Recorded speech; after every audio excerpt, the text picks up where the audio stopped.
নমস্কার প্রিয় দর্শক বন্ধু, আপনারা দেখতে পাচ্ছেন যে আমার বাড়িতে একটা বেশ আনারস গাছ ছিল। সেটা আমি ক্যাজুয়ালি লাগিয়েছিলাম। আনারসটা খাওয়ার পরে ওপরের অংশটা কেটে মাটিতে পুঁতে দিয়েছিলাম এবং তাতে খুব সুন্দর গাছ হয়েছিল। সেটা আমরা জল দিতাম। হঠাৎ করে একদিন দেখি এরকম একটা ফুল এবং ফল চলে এসেছে এবং গাছের ফল দেখে যথেষ্ট আনন্দ লাগছে। তাহলে ভাবলাম যেহেতু ফল এসেই গেছে তাহলে ওটা গাছটার পরিচর্যা করতে হবে এবং এই গাছ ছোট একটা বস্তার উপর লাগানো আছে, যে কারণে পর্যাপ্ত পরিমাণ পুষ্টি এবং জলের অভাব দেখা যাচ্ছে, সেই কারণে পাতাগুলো শুকিয়ে যাচ্ছে। তো আজ এটাকে আমরা চেঞ্জ করে একটা বড় বালতিতে দেব এবং সেখানে কিছু ফার্টিলাইজার এবং তার জন্য যে মাটি নানা রকম জিনিস দিয়ে গাছটা যাতে আবার স্বাস্থ্যবান হয়ে ওঠে এবং ফলটা যাতে দ্রুত বেড়ে ওঠে তার আমরা চেষ্টা করব।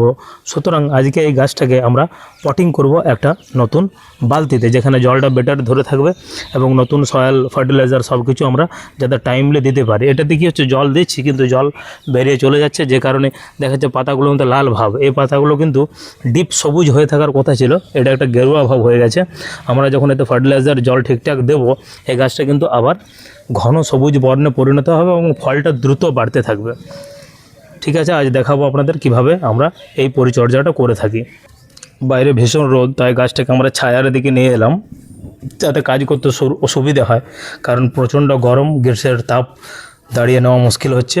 এবং এই গাছটার সঙ্গে একটা ফুল গাছ রয়ে গেছে, সেই ফুল গাছটা তো প্রচণ্ড ফুল ফুটেছে আমরা দেখতে পাচ্ছি, তাই এই দুটোকে আজ আমাদের আইসোলেট করতে হবে। এই আনারস গাছকে ফুল গাছের সঙ্গে পৃথক করব এবং একটা বালতিতে আমরা ভরব। বেশ কিছুটা আমরা মাটি নিয়ে চলে এসেছি, এই মাটিতে সমস্ত ফার্টিলাইজার এবং সব কিছু মিক্সড করে এই মাটিটা ভরবো। বালতিকে ব্যবহার করব টব হিসেবে, কারণ এই বালতিটার সাইজ যথেষ্ট বড়। এই বালতিতে অনেক মাটি রয়েবে এবং পিছনটা আমরা এইভাবে আগুন দিয়ে গলিয়ে দিয়েছি গ্যাসের ওপর বসিয়ে, যাতে কিনা জলটা যে বাড়তি জল এটা দিয়ে যেন নেমে যেতে পারে। কারণ পাত্রের মধ্যে জল জমে থাকলে কি হবে, সেটা মাটিটা স্যাঁতস্যাঁতে হয়ে যাবে এবং গাছটা মারা যাবে। তাই এই জায়গায় আমরা একটা ফুটো করে দিয়েছি, এই ফুটো দিয়ে সমস্ত অতিরিক্ত জলটা বেরিয়ে যাবে। এবং যে কোনো টবে একটা ফুটো থাকা অবশ্যই জরুরি, নইলে গাছ অতিরিক্ত জলে মারা যেতে পারে। এবং বালতিটার জায়গা গভীরতা অনেক বেশি, ওই বস্তার তুলনায় এটা অনেক বড়, বেশি মাটি ধরবে এবং সব দিন ফল ধরতে সাহায্য করবে। কারণ এই আনারস গাছটা আজ হয়তো একটা ফল ধরেছে, এরপর এটা থেকে 3-4টে ফ্যাকড়া নেবে এবং সেই ফ্যাকড়া থেকে 3-4টে একসঙ্গে ফল ধরবে। এইভাবে লাগাতার কিন্তু আনারস ধরতেই থাকবে। এটা দীর্ঘদিন গাছটা যেহেতু থাকবে, তার জন্য আমরা একটা বেটার সলিউশন করার চেষ্টা করলাম। আর হয়তো যদি খরচা দেখি তাহলে কিন্তু মনে হবে যে এই এত খরচা করতে গেলে তো 5-7 কিলো আনারসই হয়ে যাবে। ব্যাপারটা সেটা নয়, এটা একটা শখের জিনিস। বাগান মানেই শখের চাষ, ভালোবেসে চাষ, তাই সেখানে মানুষ কিন্তু খরচ করতে পিছুপা হয় না। শখের যখন করে তখন কিন্তু আয় ব্যয় হিসেব না করেই এগুলো করা হয়। নিজের গাছের ফল দেখতে ভালো লাগে এবং নিজের হাতের তৈরি এবং বাড়িতে একটা আনারস তৈরি হচ্ছে, এটা একটা সত্যি আনন্দের বিষয়। কারণ আমরা সাধারণত মার্কেটে এগুলো কিনে খাই, কিন্তু এগুলো যদি নিজেদের বাড়িতে পাওয়া যায় সেটা যথেষ্টই ভালো লাগে, দেখতেও ভালো লাগে এবং এটা খেয়ে একটা আলাদা তৃপ্তি পাওয়া যায়, কারণ এটা নিজেদের হাতে তৈরি করা। এরপর আমরা এই বস্তাটাকে চিরে দেবো, কারণ এত বড় বস্তা থেকে বার করা মুশকিল কেস। বস্তাটাকে চিরে মাঝের মাটিটাকে বার করে নেব, ব্লেড দিয়ে আমরা চিরে নিচ্ছি বস্তাটাকে। এইভাবে আমরা চিরে নিয়েছি গোটা গাছটাকে। এরপর আমরা গাছটাকে বার করে প্লেস করে দেবো বালতির মধ্যে এবং বালিটা একদম মাটিটা বালি মাটি হয়ে গেছে, বেশিরভাগটা একটু ভালো মাটি হলে ভালো হতো, যে কারণে গাছটা অপুষ্টিতে ভুগছে। চেষ্টা করব নানা রকম ফার্টিলাইজার দিয়ে সেই ঘাটতি পূরণ করার। বহু সংগ্রাম করে আমরা আনারস গাছটাকে বালতির মধ্যে ভরেছি এবং তাতে বেশ কিছু মাটি আউলে গেল এবং আমরা এটা ভয় পাচ্ছিলাম যে যদি আনারসটা নাড়ানাড়ি করাতে ভেঙে পড়ে যায় তাহলে কিন্তু আমাদের গোটা পরিশ্রম ব্যর্থ হবে। যাই হোক, সফলভাবে আমরা ভরেছি। এরপর আমরা ফার্টিলাইজার মাটি তৈরি করব এটা দিয়ে। পরে আমরা অনেকগুলো ফার্টিলাইজার আছে, অল্প অল্প করে দেব। এইটার মধ্যে আছে পটাশ, ইউরিয়া এবং 14-35-14 সবকটা আমরা ভালো করে মাখিয়ে নেব।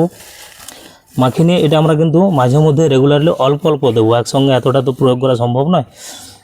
এটা আমরা দেবো তিন মুঠোর মতো দেবো, এইভাবে 3 বার দেবো। আর একবার দাও।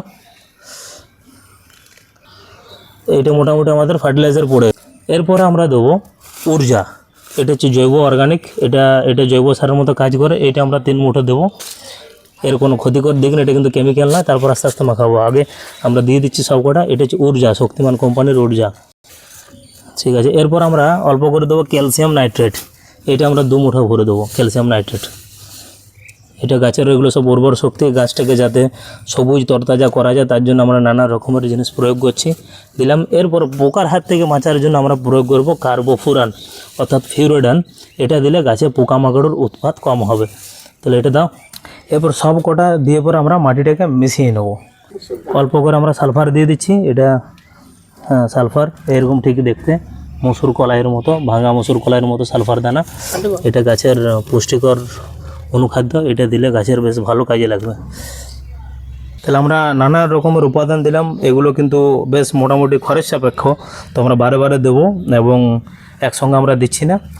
এই যে বাকিগুলো রইলো এগুলো হয়তো আরও 15-20 দিন পর আমরা আরও প্রয়োগ করব। আমরা সফলভাবে সমস্ত মাটিটা ভরে দিয়েছি, কিন্তু একটি যেটাই সমস্যার সম্মুখীন হলাম, গাছটি যেভাবে সোজা ছিল কোনোভাবেই সোজাভাবে বসাতে পারলাম না, এটা একটু বেঁকে গেছে। এবং বাঁকলে যেটা অসুবিধা হয়, পরে যখন আনারসটা বড় হবে তাতে বেশি ভারী হলে কিন্তু ভেঙে পড়ে যাওয়ার একটা সম্ভাবনা থাকে। এরপর আমরা যেটা করব, একটু জল দিয়ে দেবো। আমরা জল দেবো নতুনভাবে গাছকে, এবং খুব শীঘ্রই আমরা দেখতে পাবো যে গাছটা একদম সবুজ বর্ণে পরিণত হয়েছে। খুব একটা বেশি জল দেবো না প্রথম দিন, এই জলটা চুইয়ে নামুক, কারণ ফার্টিলাইজার সব কিছু নিচে ধুয়ে নেমে যাবে, তার জন্য অল্প পরিমাণ জল দিলাম। এবং এই গাছটা 5 থেকে 6 দিনকার মধ্যেই কিন্তু এই লাল যে হলুদ বর্ণগুলো দেখা যাচ্ছে এগুলো কিন্তু সব ঘন সবুজ হয়ে যাবে। আমরা দেখতে পাচ্ছি পাতাগুলো কীভাবে শুকিয়ে গেছে, হলুদ বর্ণ হয়ে গেছে, সবকটা পাতার মধ্যে লাল একটা বর্ণ। এই জিনিসটা পুরো একদম সম্পূর্ণ সবুজ হয়ে যাবে ফার্টিলাইজার এবং নতুন মাটির কারণে। এবং যেহেতু জায়গাটা বড়, এতে একটু বেশি মাটি পাবে, সে গোড়ে বেশি বিস্তার করতে পারবে।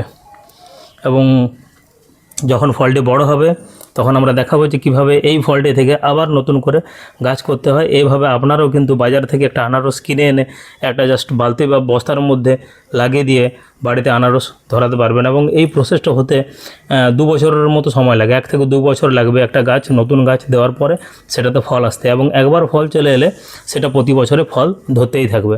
প্রথমটায় 2 বছর ওয়েট করতে হয় জাস্ট।